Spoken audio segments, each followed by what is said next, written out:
mai. Mais si quoi mai, ils ont poussé na kaka ils ont poussé na et alors et débordé comme tina balabala ils ont kokaté. Banda ku nyonso awa ezindi neti avenue oyo avenue na biso awa ezindi banda ku nyonso ezindi bato bakimi bien bato bakufaki na balabala kolala na balabala ça fait très mal. dans l'été mo fata mibeko na ye vraiment banda ku nyonso moni awa bato bakimi hein. OK bato bakimi banda ku nyonso moni bato bakimi kimbaza donc misu ba pesa ofandi zati papa bana na obiso a papa fachi biso tozo kufa awa.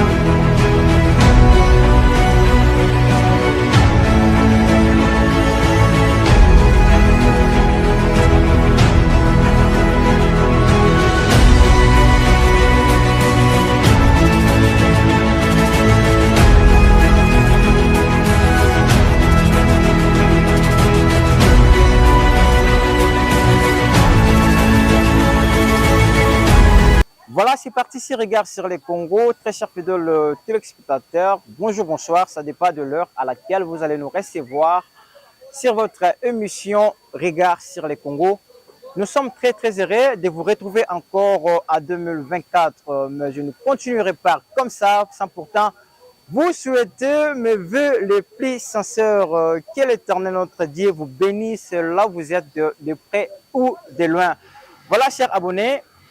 Ici, nous sommes en mode du support Safricas, à Kinshasa, en République démocratique du Congo, là où nous avons constaté catastrophe naturelle. C'est un phénomène, je ne sais pas comment expliquer, mais nous allons savoir ensemble pourquoi il y a des inondations partout.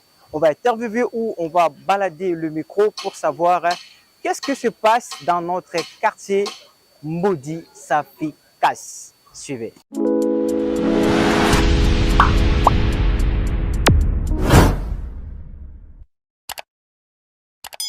Merci beaucoup pour votre confiance ainsi que votre fidélité envers votre émission Regard sur les Congo. Comme nous l'avons dit, avec Regard sur les Congo, nous irons un peu partout pour faire les investigations.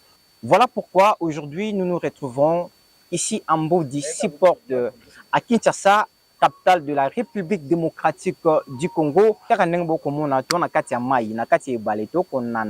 Un phénomène oyo ezali vraiment tellement terrible. Bande konabiso bacholi ebele bakimi banda ku ba famille kabwani et pesa vraiment pas mingi ba famille kabwani mai tomboki na kaka dale pamba boy oyo ezaka ka nzambe ndenga zali ko mokili na ye kasi biso pe na ba investigation na biso na Regard sur le Congo tango toyokaki totikaki vraiment te toyepe awa pour visiter bande konabiso lolenge boko mona na ba image banda ko ekosi na kati ya mai banda ko ebukani biloko ebebi ba récupérer ata eloko moko te ba famille kabwani na mit oyo to ebite soki ekosukela bango ndenge nini kasi tokotika bino bozwa ba déclaration bandeko lolenge nini bandeko balobi pona kotala ndenge mokilango ezali kotambola yango na kosenga na bino bakonzi ya mboka toyebiki ete oyo ezali nango phénomène moko ezali trop naturel. Kasi na bandeko o ba perdre biloko na bango bandeko oyo ba famille kabwani na mit oyo ba koyeba te e bandelité sukate biso mosana biso ezali kokende kosala ba investigation kotiela bino pour que bozala édifier.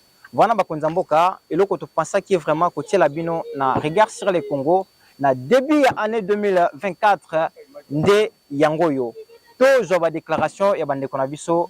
Nganabino, on se retrouve juste après. Maman, bonjour. Bonjour papa. Santé-en malam. Ah, moi bouquet n'angolo nzambe papa. Très bien. Lelo yo bandeko ba kolanda yo Regard sur le Congo. Comment les alinani? Comment on a maman Fina? Maman Fina. Ah, autozomi wapi? Ah, toza na Mbudi, quartier Safikasi. Safikasi zino ya nani ya bamabanga basalaka bakayasi. Biso tozalia na Mbudi. Ouais. Donc on a une situation très terrible. Où tout le monde qui est yango moko dans les pamba et sili qui nango est varié et tondi awa. Yango moni pe biso tellement nous allions là pour une investigation to comme bino na quartier Mbudi. Maman oko expliquer biso nini ah na mulai nyoso ya singa. Ibandaki ndenge nini est-ce que il va y a déjà depuis kala to ndenge ni situation est comme bino ndenge nini to ibana en profondeur. Oui, mai et matakanango au mois de décembre. Chaque fois, mais il matakana degré oyo et commis oyo ti. OK. Ouais. Et après décembre, ce qui est matin le 15 novembre, ti le 15 décembre, mai ikati. Et quand on a banda koute, comme on a balabala te. Mais cette fois-ci, tozo kama oyo komeli biso oyo et le kindelo. Et le kindelo pe za o kamusa biso makasi. Tala mai ekoteli biso ko banda début décembre. Ti sikoyo mai chaque jour ils ont progressé kaka. Mai ils ont poussana. Donc bandaki na début décembre. Oui. Liboso etondaki biso tomonaki normal ndenge etonda. Voilà. Et alors na décembre déjà ezaka bandi komona régression ya mai. Mais sikoyo mai ezopusana kaka ezopusana et alors et débordé comme tina balabala ezokoka te. Bandako nyonso awa ezindi neti avenue oyo avenue na biso awa ezindi bandako nyonso ezindi bato bakimi bien bato bakufaki to ndenge Nzambe aza munene bato bakufi te. To enregistrer ba mort te mais bato nyonso tokimi na bana tozofandaka libanda tokoki kofandaka lelo ya balabala boye donc ndenge eza boye mo ndenge ezopusana. Voilà. Soki epusani neti lobi ko atteindre place na yaki obatama. Alors tokopusana lisusu kaka na balabala. Donc awa nyonso ezaki activité bandeki kosalama to minene bato nyonso bayebi. D'ailleurs bureau de vote moko ezalaki kuna na ngambo biso tomoni likambo ya kokamwa awa bato bavote na bolingo moko oyo biso tokokaki kokanisa te. C'est là maman s'il vous plaît tokena malembe obiki bureau de vote ezalaki kuna bato bake kovote tondaki na ndenge nini na mibako papa bazokende bakokatisa na boîte baoyo bakendeki kobanda 5h du matin bayoki nzala bazongi. Donc frère à boîte eleki ba jeune garçon na miso na biso baza kolongola bilamba batie na basachet bakoti na ebale banage baketi na ngambo bakomi kuna balati bake kovote. OK. Ti minuit ba mama na ba bébé ba misusu balala na bureau de vote ba misusu bazokatisa na boîte. Mais biso siko toza kokambwa likambo oyo kobanda likambo ebimi ya so bino ba journaliste bozotika biso te. Nyonso bozoya mais bandeko na biso ata lisungi moko te bozotala kaka mabota boye baoyo ba mariage kabwani oyo azongi epa na bango oyo akei kofanda epa baninga bamisusu ba église oyo bato babanda kobatama mai yango esekundu. Toyebi lisusu eloko nini ya kosala te ata bato basunganaka na mboka oyo vraimen bakoki koya kotalela biso likambo oyo te. Toza na kati ya pasi bafeti nyonso biso tolekisa yango kaka na kati ya mai toza kaka okima. Mais toyebi te rentré oyo ezali déjà bana bakozonga classe kuna na bakimbangiste ekole ezali bana bakozonga classe ndini kaka okatisa na boîte papa ya avenue na biso chef ya avenue yoyo mai eleki donc esilisi avenue ebandi koentame deuxième avenue kuna lisusu na monte kuna papa ya avenue azali aolakisa bino awa na avenue oyo nyonso de part et d'autre tokimi tokomaka kofanda awa na moi bamama misusu oyo balembi moi boye bake ofandaka nde bozokuta ta mosusu ya biso tozofanda tokengelaka bandako oyo babiloko na kati donc bebi biloko nyonso bebi obimi kaka ta mosusu na valise moko obimi nango obimi yo oyebi mai ndenge eyaka eza jete na minute moko omona kaka ya envaye bino na kati ya ndako boye. Na yo moko sikoyo en tant que maman na ndenge ozopensi makambo ngo ezokoma ozomema ba réflexion na wapi?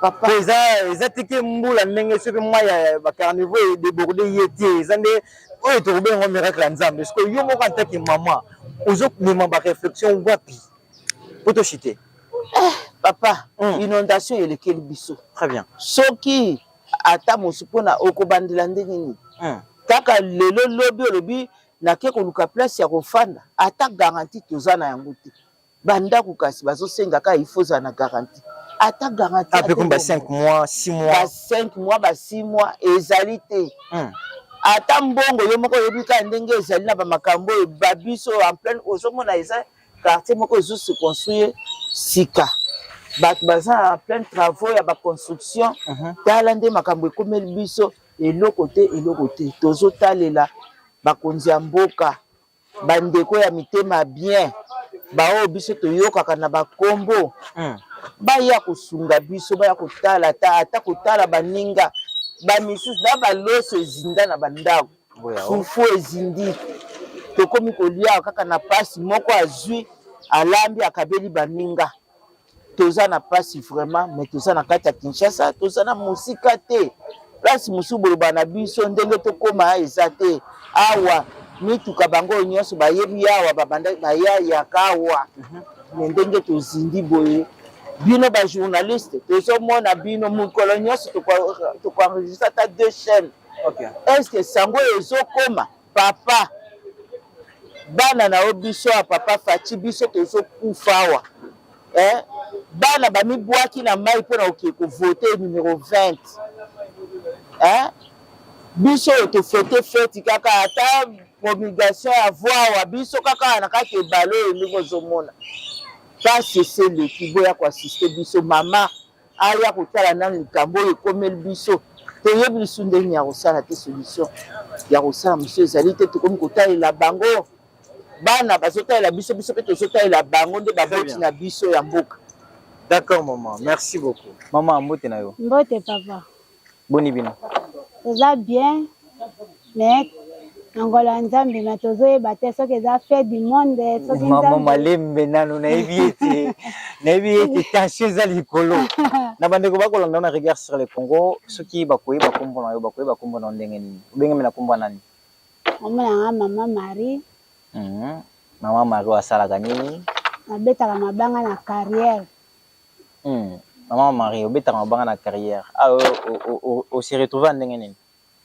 On s'est trouvé awa, obetaka mabanga na carrière mais mai eyeli biso okimaka mwa pembeni awa esatre nganda. To comprendre te mai eye kaka tobimi na balabala. Na balabala pe ezolanda biso moye eza te. Siko mama na ngai na makambo oyo nyonso ezolekana nayebi te yo koloba nini na bandeko bakolanda biso okoexplike bango vraiment nini en profondeur po likambo toyebi te déjà komela bino to mbala liboso en fait toyebi vraiment te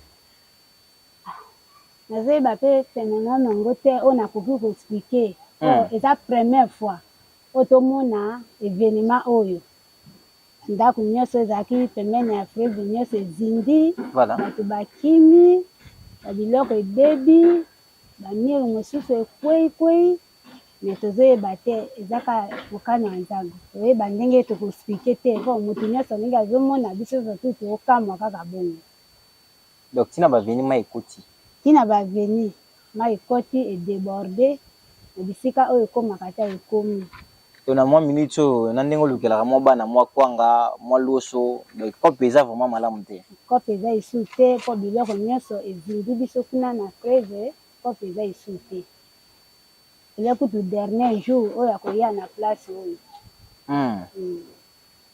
depuis mpe makambo esalamaki bakonzi mpe nano ata visite apamba nano baye te ata moko te aye nano te donc bato baperdre biloko na bango ebele bafamille ekabwani mais ata mokonzi moko aye te aye te komi mama kote mosusu papa kote mosusu na bana kote mosusu ata moto moko ya visite aza te. D'accord maman, liloba na yo suki ezali nini na ba oyo bakolanda biso na minute oyo et puis directement na bakonzi mboka soki bakoporte apport na bango okoyebisa bango vraiment nini? Eza pe eloko koyebisa bango te bango moko baza bakonzi ya mboka moko mpo babetaka pe tu na village nyonso oyo ezaki eza RDC na bacommune nyonso kotalaka bakartier nyonso ndenge ezoleka akoki kovanda kaka bongo te mpo asalaka bamarshe na baveni na bakartier na bisika nyonso oyo esengeli koleka mpo tozotalela kaka ye mokonzi na biso. D'accord maman, merci beaucoup. Papa, mbote na yo. Ah, mbote papa, mbote. Santé za malamu. Santé ça bien, mais moralement tout ça bien te. Voilà, bozaka bien te. Papa tomoni déjà depuis on doit musa biso kuna. Ti tokati do ba mai awa, ba bino na silité. Soki bandeko bakoyeba kombo na yo, bakoyeba kombo na ndenge nini. Kombo na ngai Makwikila Toko Joseph. Papa Makwikila Toko Joseph. Alias Maros. Ok. Joseph. Vous vendez awa depuis longtemps? Si, ça fait 5 ans déjà dans l'air, dans Somba ici, 5 ans dans l'air, mais ma cabote au monde, papa, c'est trop. Bon, papa, il s'est vraiment en profondeur. Nabandeko ba kolanda yo à travers le monde entier. Israki na nini? Pour telelo tout le monde a ba inondation oyo partout, batu ba kimi banda ko ebukani, batu ba perdre biloko. Na mit oyo ba famille mususu to ebite soki bazali wapi. Mingi ba komi na nzela, mais na papa na ngai. Ah, tout sur ah, oui, c'est vraiment en profondeur. Mambo banda ki na tanini. Pour te ba variation ba mai oyo et comme na niveau oyo. Oui, vraiment.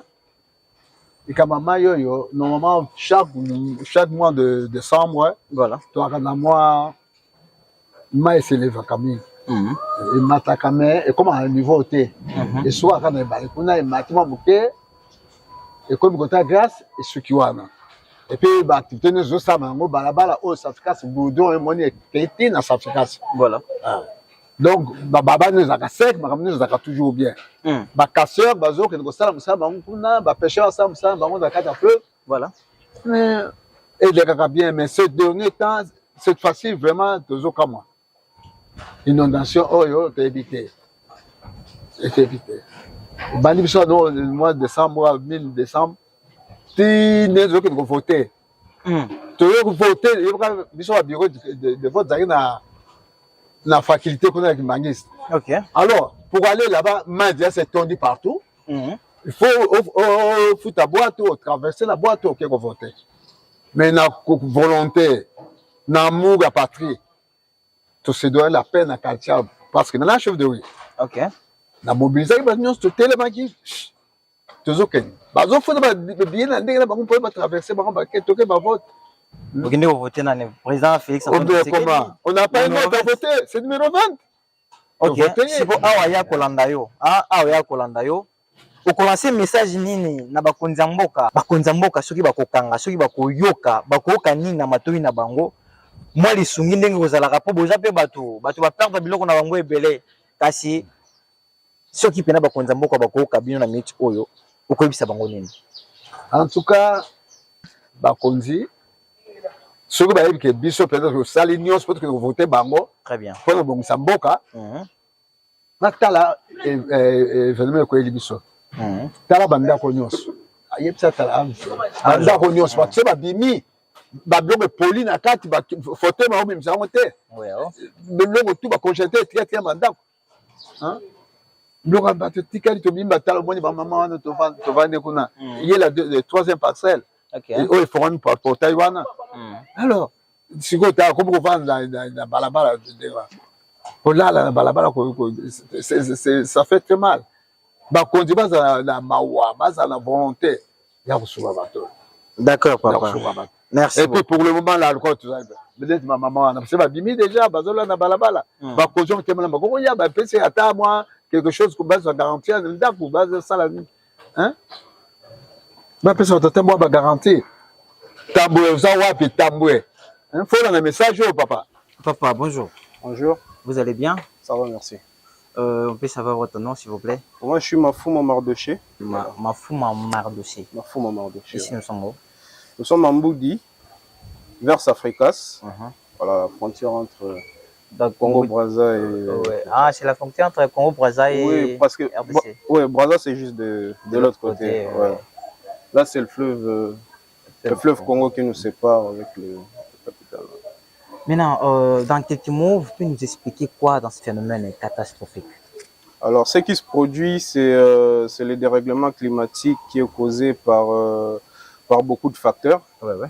Premièrement, d'abord, il y a ces réchauffements climatiques qui tapent ou qui frappent l'ensemble de la planète.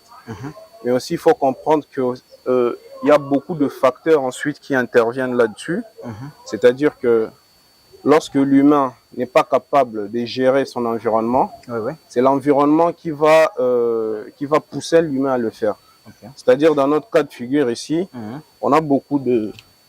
Je vais prendre juste au pif, ces genres de sociétés qui produisent beaucoup de plastique. Et on sait que pour que le plastique puisse se désintégrer dans les sols, ça prend beaucoup d'années.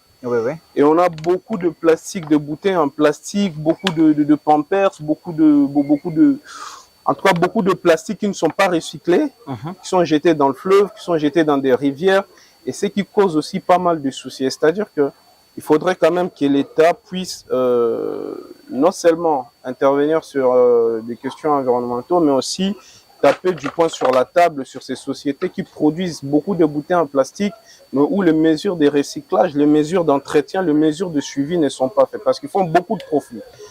Cette bouteille d'eau peut être à 500, 600, 700, voire 800 francs, mais s'ils peuvent prendre 3% de cet argent sur le plan annuel pour voir comment est-ce qu'on peut recycler ces bouteilles-là pour les réutiliser et non seulement produire en masse pour détériorer. Parce que le fleuve Congo produit beaucoup de poissons, le fleuve Congo regorge de beaucoup de richesses, mais si nous n'entretenons pas ces richesses-là, si nous ne poussons pas au bon sens de l'être humain pour la conservation de la nature, on aura un problème dans les années à venir.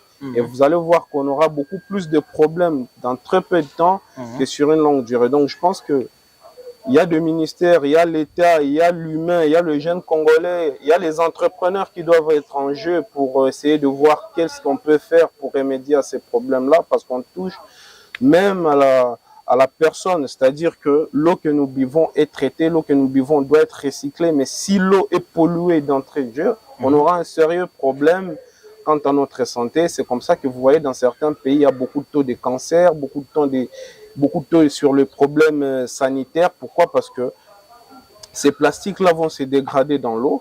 Et lorsque nous buvons, on peut traiter l'eau, mais il y a des petites particules qui vont rester dans nos corps. Et c'est comme ça que vous voyez beaucoup de maladies qui surviennent après quelques années. Donc, il faut que le peuple congolais, il faut que l'État congolais, il faut que ces sociétés, des personnes qui produisent ces bouteilles, spécialement ces bouteilles en plastique, parce que on se rend compte que c'est vraiment à 90%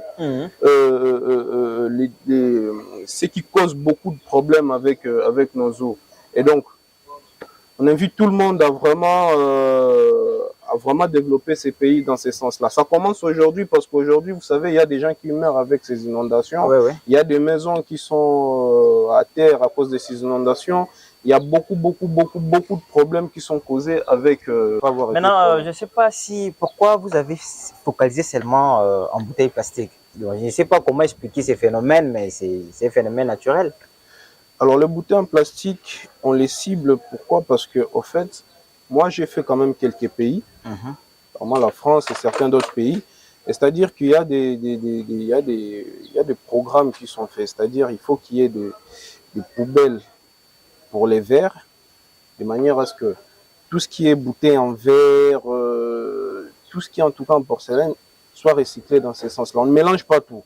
Il y a de poubelles, en tout cas c'est public, on installe ça un peu partout, on mobilise, on sensibilise, parce qu'on a un sérieux problème de sensibilisation dans ce pays. On sensibilise les gens à trier quand même, il faut trier. Quand tu prends ta bouteille, quand tu finis de boire parce que ce qui est bien, c'est que dans nos boutiques, quand on te vend quelque chose, on te donne un petit sachet, un petit sac en plastique.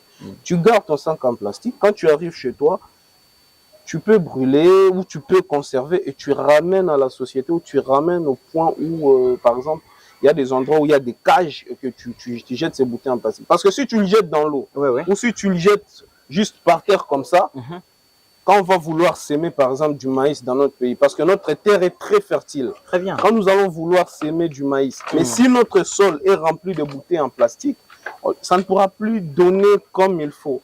Et c'est comme ça qu'on va se rendre compte que il y a beaucoup d'endroits, même ici, hein, vous avez vu, il y a de la végétation. Oui, oui. Il y a eu des moments où on a planté certains bananiers, et lorsqu'on enlève les bananiers, il y a beaucoup de bouteilles en plastique et les bananiers étouffés. Donc, il faut vraiment pousser l'être congolais à vraiment conserver les sols. Parce que dans les années à venir, il y a beaucoup d'endroits dans le monde où il y a la sécheresse qui tape, où le sol n'est pas fertile, mais nous, on a cette chance-là d'avoir une terre très fertile, et donc cela va permettre à ce que nous développions notre économie, et avec la vision du chef de l'État, on va essayer d'assainir tout cela et avancer de l'avant, aller de l'avant et devenir un peuple puissant, parce on doit avoir cette mentalité, on appelle ça en anglais, c'est le mindset, c'est-à-dire on doit avoir cette mentalité positive, on doit avoir cette mentalité de gagnant, on doit avoir cette mentalité-là de personnes qui veuillent développer le pays. C'est-à-dire aujourd'hui, c'est la jeunesse, ça passe par la jeunesse aussi, ça passe par la jeunesse, et cette jeunesse doit avoir cette vision d'atteindre l'excellence. Et cette excellence commence par les béabas, ça commence par les petites choses. Je prends un papier, je prends une bouteille en plastique, je les jette à un endroit approprié où il y a une poubelle préparée. Donc l'État doit nous préparer ces mesures-là. Les médias que vous êtes doivent sensibiliser la population, et nous devons prendre l'envol dans ce sens-là. Et on aura un pays propre, parce qu'aujourd'hui tout le monde va à l'église, on prie, mais il faut aussi que ces changements puissent subvenir dans nos vies réelles, tu vois, c'est-à-dire tu ne peux pas jeter les histoires comme ça n'importe comment. Ce n'est pas que Gombe qui doit être propre. Très bien. C'est toute la capitale, c'est toute la RDC qui doit être quand même propre, de manière à ce que lorsqu'on se lève le matin, on a des idées claires, dans un endroit clair, dans un milieu sain, et tout se passe pour le mieux. Mais quand c'est déjà bouché de partout, on devient stressé, puis on ne sait plus avancer. D'accord, papa. Votre dernier mot. Dernier mot, en tout cas, on a un peuple béni, on a un sol béni, et puis on doit vraiment avoir vraiment cette mentalité-là. C'est la mentalité, c'est dans la tête que ça se passe, c'est pas dans les poches. Ce ne sont pas les millions qui font un pays, c'est les cerveaux. Il faut avoir les cerveaux pour développer un pays. En tout cas, merci beaucoup. Bonjour. Bonjour, chef. Sentez-vous bien? Santé, ça va. Ceux qui bandent regard sur le Congo, bakoye ba kombo na na mulaya singa, bakoye ba kombo na ngeni. Bon, on va kombo na Edi, hein. OK. Ouais, ndeko di tomoni wa tokonana, onanisi biso na mai. En terme normal to koloba, tonani na mai. Phénomène oyo ko salama awa juste na Africa Simbudi. Oko expliquer ba téléspectateurs na biso nini, soki bakokanga na mulaya singa. Bakoyeba nini, makambo ngwe bandaki ndenge nini. Nebité salamaka déjà to esamika na temps oyo meka vraiment ko expliquer biso en profondeur. Bon, pour le raisonnement mukuse, eza boye. Et bah normalement etondaka les en attendant bika wanango. Très bien. Bon, yama bezanine. Biso batuna biso oyo ba congolais balingi bazala ba mbongo, balingi toujours ko soma mapa nga à bord du fleuve. À bord du fleuve. Ba tabo yebisi bango ke awa ibale ko magawa. Balinga ko tonga ibale ba tona buiti. Mais ça va comme Nzambe tout le monde ibale ko mi ko tona le na temps o buye. Ko ko déborder la place ko e ba ko komate ko mi ko leka. Vraiment comment déborder ma casse. Alors ngala aussi ngala l'état. Atia ba limite ya kosomba mapango. Pembene bale batu basomba mapango tu va tonga ti. Pour le nene komi ba dégâts boué. Ba bolidaka toujours na komba l'état. On bolidaka toujours na komba l'état. Vous monde. Donc fatia ba limite même cadastre a limité. Pour na kotonga mapango, kosomba ba parcelle pembene bale kotonga. Ko boye so ba komo le la boye komi kama l'état. Mais so l'état peut dire ba olingati. Donc l'état mo fatia mibeko na ye. Vraiment wanda kunyoso moni awa batu bakimia. OK. Batu bakimi banda kunyoso moni batu bakimi kimbaza donc misu ba pesa ofandi zati. Misu fa luka garanti mo mangu ko luka ndaka vanda donc ebuki ba miri donc ebuki banda ko ya dégâts. Donc vraiment eza mawa mingi. Donc awa mbala libosi salama. To e variera nango dise kitaka. Oyo eza na 69 salamaka. OK. Na lelo su 2019 salami eza eboete. OK. Na lelo ndi sikoyo 2024 oyo ndo moni so inondation ya boye salami. Inondation ya salami boye salama kala mais oyo to yeba tema kama Nzambe ndi to salama boye. Est-ce que to komona yo ko sala transport na yo mamo déjà banango kala bien et salami kaka o sala ngo kaka mai tondi. Te bon transport oyo za te ki o to sala transport te. Biso to bato awo nyoso moni to buka mabanga. OK. Mabanga moni ke tonga ville de Kinshasa. Très bien. Et utandi o compagnie Africa c'est nika mabanga bakayasi. Nyoso to awa. Moni ku compagnie moyen sala ezati biso to bata compagnie awa. Moyen compagnie sala ezati. Donc le ministre biso to vandi musala moyen sala ezati. Ndo moni to vandi bon.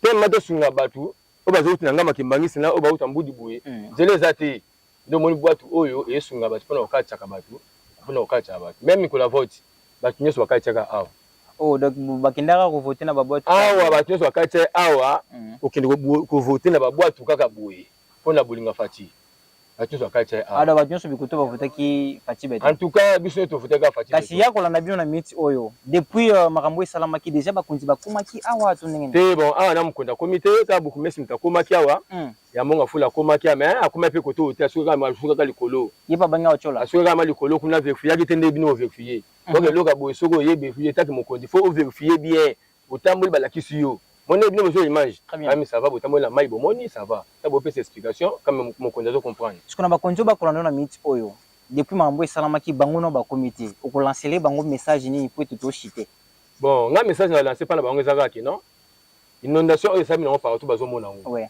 mais ya mbudi awa na bamoni yango te ezala bien so batimi eza badelege na bango bakomi bamoni bon leta ke leta aza tata akoyebaka nini asala mpona bato oyo bazindizindi oyo seke bango basuka kaka na bagombe kuna bango basuka kaka kuna me koto baotala te population eza ebele koto leta oyeba nini osala mpona bango leta ke leta. Très bien. Merci beaucoup. Très chers fidèles téléspectateurs, nous sommes presque à la fin de cet élément. C'est pour cela que nous vous demandons tout simplement de s'abonner massivement et de partager cet élément. Likez la vidéo, ça nous fera énormément plaisir. Derrière la caméra, c'était Pedro Cast. À la présentation, c'est toujours votre humble serviteur Splendeur Dialunga notre Madi. Moana Yabankoko, le défenseur des opprimés. On se retrouve à la prochaine fois si les bons dieux nous prêtent la vie.